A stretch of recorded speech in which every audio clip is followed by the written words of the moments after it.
In today's video, I'm going to expand on my decrease tutorials. So we have already covered the basic decrease, which is easy and quick, but it's not overly pretty or easy to seam, and you can only do one stitch at a time.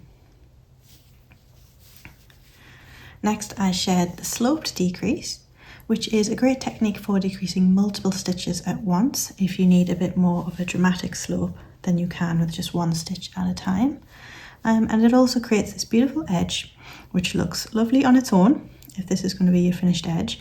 But it's also really easy to pick up or seam from this edge with this chain row to follow. Today I will share this decorative increase, and as you can see, it produces this lovely decorative line, which is actually just away from the edge ever so slightly. So not only does it look great on its own, it looks even better when seamed, especially if you have raglan sleeves, which have been decreased in the same way. It's got the pickup edge there, which is nice and easy to see with all of the chain stitches, and you've got this lovely ridge here that you can use for mattress stitching. So I think it looks good on its own, it's easy to seam and easy to pick up from. So this is my go-to method for making raglan sweaters. So let's see how it's done. When I get to the end of the row where I want to make the decreases, I stop with 3 needles left to knit. Remove the yarn from the guide and then drop those needles all the way down. As most of you know, I struggle with my grip, so I like to use stitch markers to hold the stitches for me. You can of course just use your fingers or a loom pick if you have the dexterity for it. I bent these ones so that they can easily pick up the stitches a bit easier. I'm going to use my stitch markers to lift them up. You can use whatever method you prefer. I'm using different coloured ones here so it is easier to see what I am doing. The yellow markers are the stitches we are keeping, and the purple one is the one we're going to decrease. So now we have those stitches removed from the machine, so we need to crank the machine to raise the needles again. I like to put the stitch guide right over the middle of the 2 needles I'm going to be working with. We want to place the middle stitch first. This stitch goes down first as it's the stitch we want to keep. Next, we place the purple stitch on top of that one. This stitch is being decreased and will actually be hidden behind the yellow stitch. And finally, we add the other yellow stitch onto the next needle.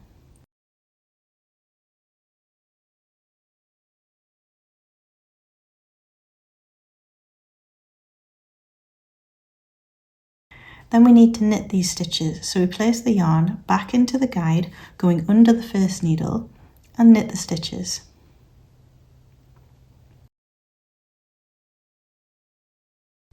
Let me just zoom over to the other side and back, and we can show you that again.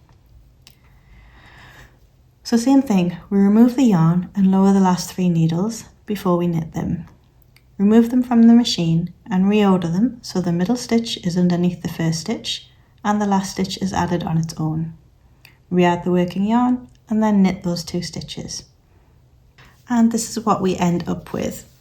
This nice smooth line with the decorative stitches, and the stitches we decreased are actually hidden underneath the stitches. So this is the yellow stitch that we put on the edge. This is the yellow stitch that was the middle stitch, and the purple stitch is just underneath there. So if we were to just move 2 stitches over without swapping their positions, it would be quicker without a doubt. This is what you would get. And I hope you agree that this isn't as polished as this version. So here you can see the stitches are on the top, and here it's the stitches are hidden underneath, you can see. So this one's slanty here, slanted there, so you can see. So it's more about keeping the columns straight in this version, and everything slides underneath the straight columns. But in this one, this column sits on top. So I mean, neither of them looks bad, but I think I prefer this one. But my favourite part of this technique is when you seam a sweater together. So this is a sweater I knit recently for Sarah, and this is what it looks like when it's seamed, and you get those 2 parallel lines which come up the raglan seam, and it looks just like a knit in the round sweater. And if you actually check any made to wear clothes in the shops, you will see the seams on the inside of the raglan seams where the sweater has been knit in pieces on a knitting machine and then seamed together. I hope you found this video helpful. My next video will be a podcast episode updating you on all my current projects and finished objects. I hope to see you then. Bye!